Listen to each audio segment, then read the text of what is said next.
Welcome back to AY Global, where we break down the global shifts shaping politics, economics, and power.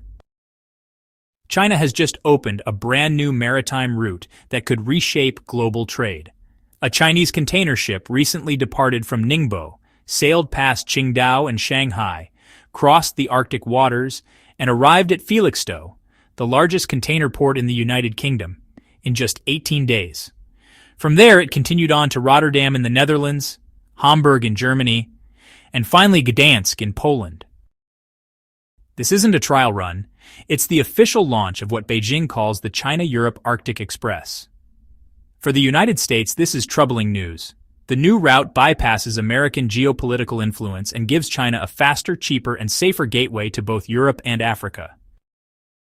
If this path proves sustainable, it could alter the very architecture of global trade. For African and Global South nations, it also signals new opportunities, from faster shipping of raw materials to expanded access for manufactured goods. In today's video, we'll unpack what this Arctic Express really means, and why it could mark a turning point in the world economy. The Arctic Express may seem like an overnight breakthrough, but in reality, it's been years in the making. As early as 2022, China began quietly planning for a northern sea route.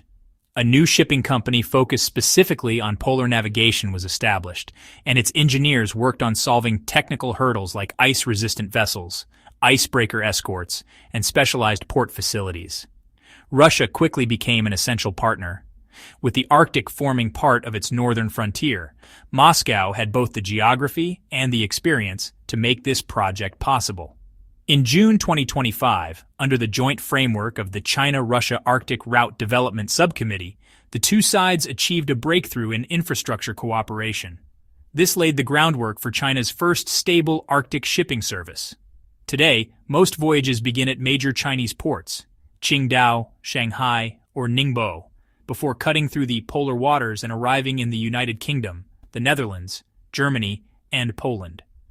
The journey spans around 8,000 to 8,900 nautical miles. Compared to the traditional Suez Canal route of nearly 12,800 miles, that's about a 30% reduction in distance.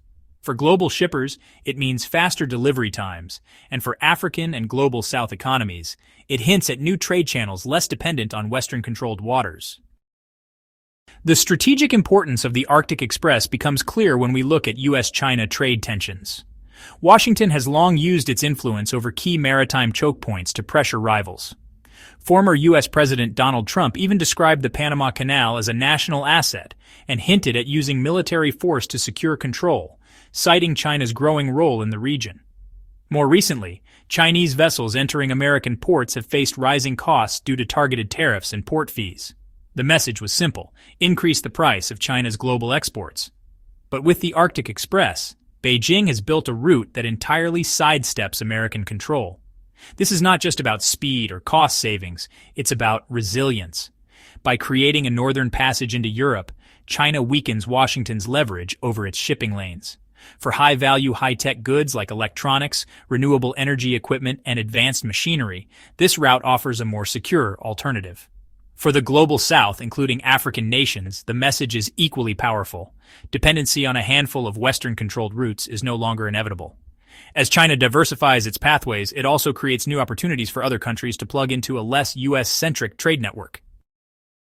Beyond trade, energy security is at the heart of China's Arctic ambitions. Beijing views the Arctic Express as its third channel for vital oil and gas imports. And well, the numbers are striking. In 2025 alone, China imported around 60 million tons of Russian crude oil and 26 million tons of natural gas through Arctic routes, nearly triple the volumes of just 5 years ago. Today, the Northern Passage already carries about 12% of all freight between China and Europe. While that may seem modest compared to the Suez Canal, its importance lies in being an insurance policy. Whenever traditional routes face disruptions, whether from accidents, political conflicts, or blockages, the Arctic Express provides an alternative path. This reduces China's exposure to choke points that could be weaponized against it. For African and Global South economies, this diversification carries broader meaning. Energy shipped via the Arctic could strengthen China's industrial capacity, which in turn supports its role as a key trading partner and infrastructure investor.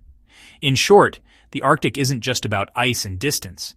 It's about ensuring Beijing has secure access to the lifeblood of its economy, and by extension, reshaping global energy flows. The Arctic Express is just one piece of China's broader plan to secure its trade arteries. Over the past decade, Beijing has steadily built a global shipping web. Today, 66 countries and regions have signed 70 bilateral or regional shipping agreements with China, giving its cargo ships access to nearly every major coastline. On land, the story is just as impressive. The China-Europe Railway Express has exploded in scale, from fewer than 50 routes in 2015 to more than 90 scheduled lines today, covering 26 countries and nearly 230 European cities. When seasonal and customized services are included, the total number exceeds 200. By mid-2025, these trains had completed over 110,000 trips, moving goods worth more than $450 billion and growing at an average of 35% annually. Rail isn't a replacement for sea. A single train carries a fraction of what one container ship does, and costs remain higher. But it's a critical backup that reduces reliance on vulnerable sea lanes. For African and Global South partners, this expansion shows how China is knitting together a diversified, resilient trade network, one that's no longer anchored solely to Western-controlled waters and ports. For all its promise, the Arctic Express is far from perfect. Infrastructure along Russia's Far East remains underdeveloped. Ports, rescue stations, and navigation systems are limited, meaning ships can't always rely on full support. Even with China and Russia investing in new facilities, it will take years before these gaps are fully addressed. Then there's the challenge of nature itself. The Arctic is one of the harshest environments on Earth. Temperatures remain brutally low, and sea ice dominates much of the year. Even in summer, drifting ice can disrupt schedules, forcing ships to rely on costly icebreaker escorts. Right now, the route is realistically navigable only between July and September. For the rest of the year, the passage is simply too unstable. Looking ahead, some analysts suggest that climate change could gradually extend the shipping window.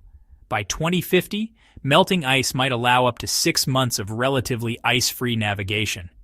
If that happens, the Arctic Express could evolve from a niche alternative into a mainstream artery of world trade. For now, however, it is a promising but seasonal option, useful in crises, but not yet capable of replacing the traditional shipping lanes. Right now, the Arctic Express is a supplement, not a replacement. It won't overturn global trade overnight, but the long-term potential is undeniable. If climate change continues to reduce ice coverage, the Arctic could become one of the most important highways of the 21st century. Imagine a world where ships can move freely through polar waters for half the year. Faster routes, cheaper fuel costs, and less dependence on traditional choke points like the Suez Canal. That would reshape the geography of global trade itself. For China, every voyage through the Arctic strengthens its resilience. It's not just about moving goods, it's about building leverage, ensuring energy flows, and proving that global trade doesn't have to remain under Western or U.S. control. And for the Global South, from African exporters of raw materials to Asian economies dependent on Chinese manufacturing, the message is clear.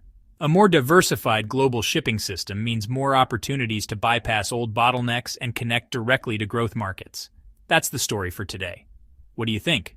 Drop your thoughts in the comments, and don't forget to like, subscribe, and check out our next video. Think global. Think AY Global.